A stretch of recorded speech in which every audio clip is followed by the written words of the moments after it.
Hello guys! Kain tayo ng lunch. So, meron na tayong kanin. So, shirataki nga pala yung rice na to. Tapos, nagluto tayo ng giniling na may repolyo. Ayan. So, kakain na tayo guys. Sarap yan. Natin ang salad. Kumain na ba ang lahat guys? Tapos, meron tayong nilagang saging.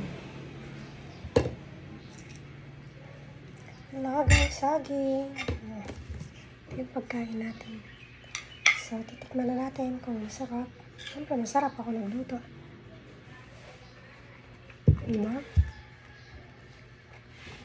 Tapos, lagyan natin saging. Kain na na.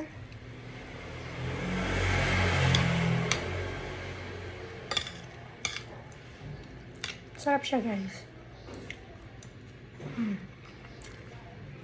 Yung bigas natin, shirataki rice, yung ilalagyan lang ng tubig na mainit, naluluto na. So, yun lang yung kanin natin. 1 cup lang. Lasa naman siyang kanin. Masarap naman. Lalo pag nalagyan na ng ulam. Masarap siya.